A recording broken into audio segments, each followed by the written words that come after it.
Hello friends, ഇന്നത്തെ വീഡിയോയിൽ ഇറ്റലിയിലെ പ്രധാനപ്പെട്ട 2 ടൂറിസ്റ്റ് സ്പോട്ടുകളാണ് ഞാൻ നിങ്ങളെ പരിചയപ്പെടുത്തുന്നത്. Cinque Terre and Acquario di Genova. ഇറ്റലിയിലെ പുതിയ കാഴ്ചകളിലേക്കും വിശേഷങ്ങളിലേക്കും കടക്കുന്നതിന് മുമ്പ് ഈ ചാനൽ ഇതുവരെ സബ്സ്ക്രൈബ് ചെയ്യാത്തവർ വേഗം സബ്സ്ക്രൈബ് ചെയ്യുക. സൈഡിലുള്ള ബെൽ ബട്ടൺ കൂടി എനേബിൾ ചെയ്യുക.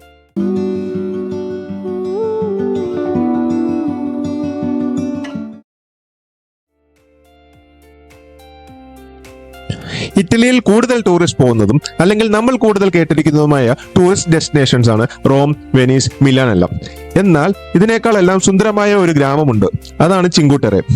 നോർത്ത് വെസ്റ്റ് ഇറ്റലിയിലെ ലിഗൂരിയ എന്ന കോസ്റ്റൽ ഏരിയയാണ് ചിങ്കു ടെറെ. ചിങ്കു ടെറെ എന്ന വാക്കിന്റെ ആക്ച്വൽ മീനിങ് 5 വില്ലേജസ് എന്നാണ്. നോർത്ത് വെസ്റ്റ് ഇറ്റലിയിലെ 5 ആകർഷകമായ ഗ്രാമങ്ങളുടെ ശേഖരമാണ് ചിങ്കു ടെറെ. മൊണ്ടറോസോ അൽമേറ, വെർനാസ, കോർണിഗ്ലിയ, മൺട്രോള, റിയോമാസിയോർ എന്നീ ഗ്രാമങ്ങൾ ചേരുന്നതാണ് ചിങ്കു ടെറെ. ചിങ്കു ടെറയിലേക്ക് പോകാനായി ഇറ്റലിയുടെ പല ഭാഗത്തു നിന്നും ട്രെയിൻ സർവീസുകൾ അവൈലബിൾ ആണ്. ചിങ്കു ടെറെ വില്ലേജിലേക്ക് ഡ്രൈവ് ചെയ്തു പോകാനുള്ള പെർമിഷൻ റെസ്ട്രിക്റ്റഡ് ആണ്. അതുകൊണ്ട് താഴെ പാർക്കിങ്ങിൽ ചെന്ന് അവിടുത്തെ ലോക്കൽ സർവീസ് ഷട്ടിൽ കയറി വേണം അകത്തേക്ക് പോകാൻ.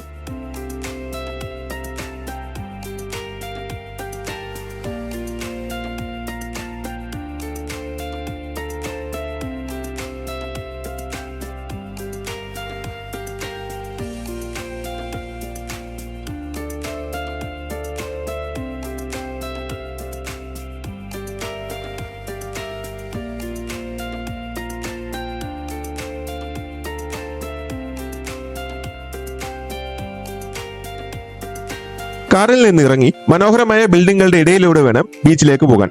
പല നിറങ്ങളിലുള്ള ബിൽഡിംഗ്സ് ആണ് ചിങ്കു ടെറയിൽ ഉള്ളത്. ഫിഷിംഗ് ആണ് ഇവിടുത്തെ ആളുകളുടെ മെയിൻ ജീവിതമാർഗം.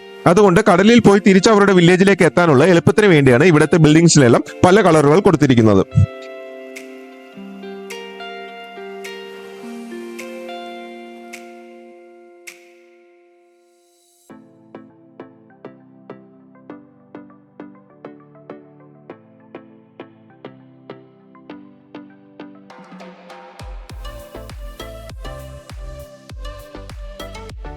ഏകദേശം ഉച്ചയോടെയാണ് ഞങ്ങൾ ചിങ്കു ടെറയിൽ എത്തിയത്. അതുകൊണ്ട് ആദ്യം ഫുഡ് കഴിച്ച് ഇവിടുത്തെ സ്ഥലങ്ങൾ എക്സ്പ്ലോർ ചെയ്യാമെന്ന് തീരുമാനിച്ചു.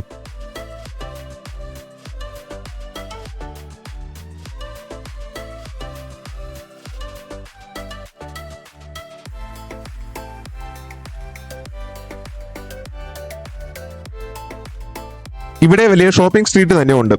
അത്യാവശ്യം എല്ലാ സാധനങ്ങളും ഇവിടെ അവൈലബിൾ ആണ്. നല്ല വിശപ്പ് കാരണം പെട്ടെന്ന് ഫുഡ് കഴിക്കാൻ വേണ്ടി അധികം തിരക്കില്ലാത്ത കട നോക്കി കയറിയെങ്കിലും ഏകദേശം 1 അവർ വെയിറ്റ് ചെയ്യേണ്ടി വന്നു ഫുഡ് കിട്ടാൻ. ബ്രുഷറ്റയും ഫൊക്കാഷ്യ സാൻഡ്വിച്ചുമാണ് ഞങ്ങൾ ഓർഡർ ചെയ്തത്.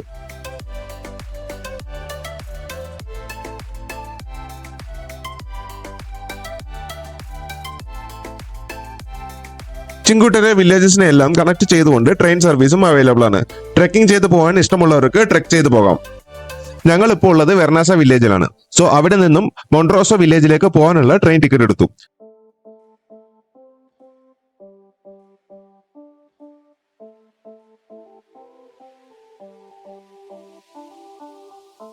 ഡബിൾ ട്രക്ക് ട്രെയിനാണ് ഇവിടെ കൂടുതലും ഉള്ളത്.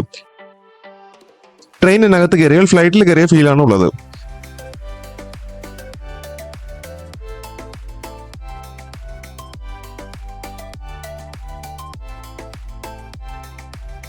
വെർനാസയിൽ നിന്ന് 5 മിനിറ്റ് ട്രാവൽ ചെയ്ത് വേണം മൊണ്ടറോസോ സ്റ്റേഷനിൽ എത്താൻ. ചിങ്കു ടെറയിലെ ഏറ്റവും ഭംഗിയുള്ള ബീച്ചാണ് മൊണ്ടറോസോ ബീച്ച്.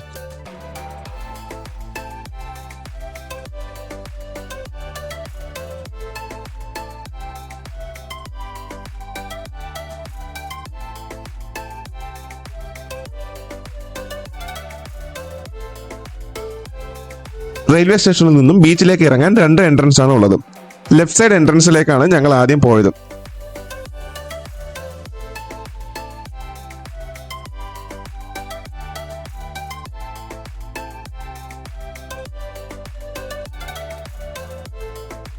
ഏത് നാട്ടിൽ പോയാലും എന്റെ വൈഫിന് പ്രത്യേകിച്ച് മാറ്റമൊന്നും ഉണ്ടാവില്ല. ഒരു കവറും അതിൽ കുറെ സാധനങ്ങളുമായി ഫ്രണ്ടിൽ തന്നെ കാണും. ആ പതിവിനും ഇവിടെ മാറ്റമൊന്നും ഉണ്ടായില്ല. നീലക്കുടകളും ബീച്ച് ചെയർസ് എല്ലാം കണ്ട് എക്സൈറ്റഡ് ആയി ബീച്ചിൽ കളിക്കാൻ ഇറങ്ങിയ ഞങ്ങൾക്ക് പിന്നീടാണ് ചതി മനസ്സിലായത്. ഈ beach side pay and use ആണെന്നും പാവങ്ങളുടെ ബീച്ച് റൈറ്റ് സൈഡിലാണെന്നും അവിടെ ക്യാഷ് ഒന്നും പേ ചെയ്യേണ്ടാത്തത് കൊണ്ടും ഞങ്ങൾ അങ്ങോട്ട് പോയി. ഈ ബീച്ചിന്റെ ഭംഗി എടുത്തു പറയേണ്ട ഒന്നാണ്. ഒരുപാട് ബീച്ചുകളിൽ ഞാൻ പോയിട്ടുണ്ടെങ്കിലും നീല നിറത്തിൽ ഇത്രയും ഭംഗിയുള്ളതും അധികം വേവ്സ് ഒന്നുമില്ലാതെ ശാന്തമായി കിടക്കുന്ന ബീച്ച് ഞാൻ ആദ്യമായി പോകുന്നത്.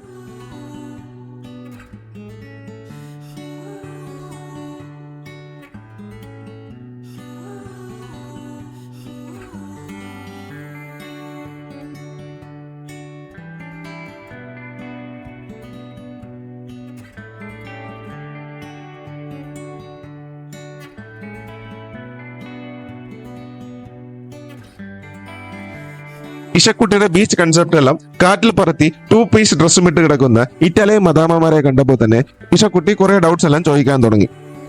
പിന്നെ ഒരു വിധത്തിൽ പറഞ്ഞു മനസ്സിലാക്കി ഞങ്ങൾ കുറച്ചു നേരം ബീച്ചിൽ കളിച്ച് തിരിച്ചു വെർണാസയിലേക്ക് പോയി.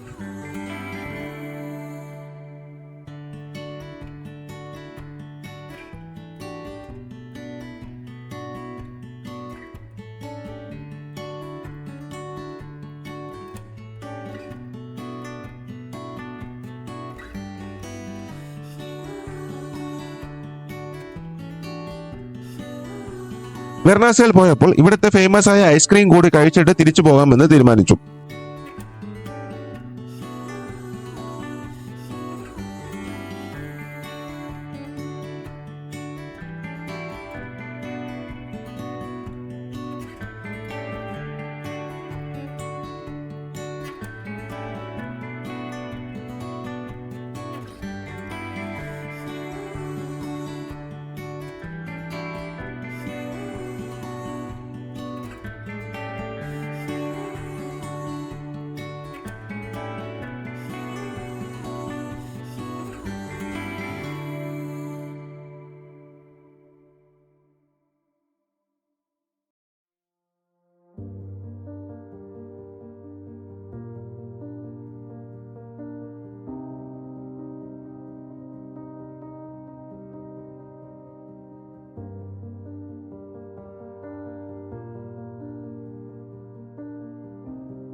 ഈവനിങ് ആയതുകൊണ്ടും 3 hours ഡ്രൈവിംഗ് ഉള്ളതുകൊണ്ടും ഞങ്ങൾ തിരിച്ചു ഗെനോവ റൂമിലേക്ക് പോയി. സെക്കൻഡ് ഡേയിൽ ഞങ്ങൾ അക്വേറിയോ ഡി ഗെനോവയിലേക്കാണ് പോയത്. യൂറോപ്പിലെ one of the largest aquarium ആണ് ഗെനോവയിലെ ഈ അക്വേറിയം. ഗെനോവ ഹാർബറിന് ചേർന്ന് കടലിനു മേലെയാണ് ഈ അക്വേറിയം കൺസ്ട്രക്ട് ചെയ്തിരിക്കുന്നത്. കയറിയപ്പോൾ തന്നെ മിക്കി മൗസിന്റെ കോസ്റ്റ്യൂം ഇട്ട് ഒരാൾ വന്ന് കുട്ടികൾക്ക് ബലൂൺ എല്ലാം കൊടുത്ത് കൂടെ നിർത്തി ഫോട്ടോസ് എല്ലാം എടുപ്പിച്ചു. പിന്നെയാണ് സ്കാം മനസ്സിലായത്. അതിന് ചാർജ് അയാൾ 30 euros പേ ചെയ്യാൻ ആവശ്യപ്പെട്ടു. അതായത് 2700 ഇന്ത്യൻ റുപ്പി. ആളുകളെ പറ്റിക്കാതെ പോയി പണിയെടുത്ത് ജീവിക്കാൻ പറഞ്ഞുകൊണ്ട് ഞങ്ങളും ടിക്കറ്റ് കൗണ്ടറിലേക്ക് പോയി.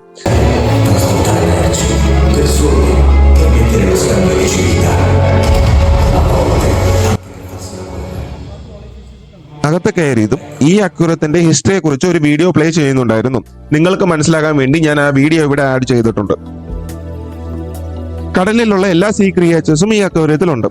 4 ഫ്ലോറുകളിലായാണ് ഈ അക്വേറിയം കൺസ്ട്രക്ട് ചെയ്തിരിക്കുന്നത്.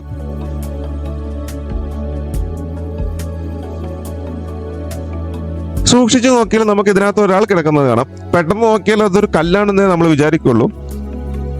കണ്ടതിൽ വെച്ച് ഏറ്റവും പേടി തോന്നിയ ഐറ്റം ഈ കിടക്കുന്ന ആളാണ്.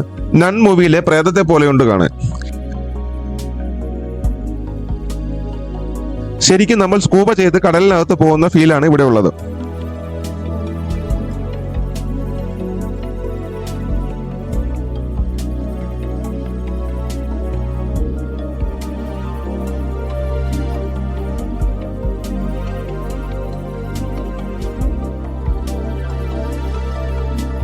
ഷാർക്കും സോ ഫിഷും എല്ലാം ഇവിടുത്തെ മെയിൻ അട്രാക്ഷൻ ആയിരുന്നു. ഒരു മിനി ഓഷ്യൻ തന്നെ ഇവിടെ സെറ്റ് ചെയ്തിട്ടുണ്ട്.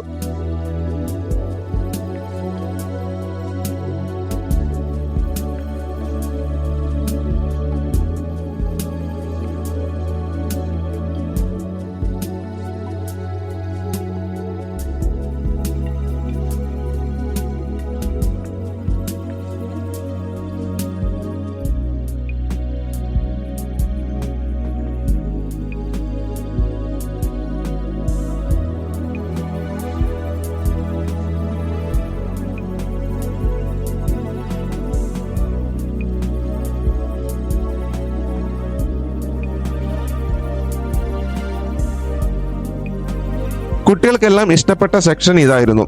നീമോ ഫിഷ് അഥവാ ക്ലൗൺ ഫിഷ്. ഇഷക്കുട്ടിയുടെ ഫേവറേറ്റ് മൂവി കൂടിയാണ് ഫൈൻഡിങ് നീമോ. ഈ മൂവിയിലെ എല്ലാ ഫിഷസും ഇതിലുണ്ടായിരുന്നു. ഈ അക്വേറിയത്തിലെ VIP ആണ് ഈ ഡോൾഫിൻ. എല്ലാവരും ഡോൾഫിനെ കാണാൻ കുറെ നേരം വെയിറ്റ് ചെയ്യുന്നുണ്ടായിരുന്നു. ഇവിടെ ഡോൾഫിൻ ഷോയും ഉണ്ട്.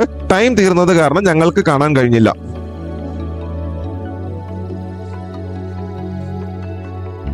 വീഡിയോയിൽ ഞാൻ ഫുൾ അക്വേറിയത്തിന്റെ വിഷ്വൽസ് ഒന്നും ആഡ് ചെയ്തിട്ടില്ല, കാരണം ഇവിടെ ഹാഫ് ഡേ സ്പെൻഡ് ചെയ്ത് കാണാൻ മാത്രമുണ്ട്.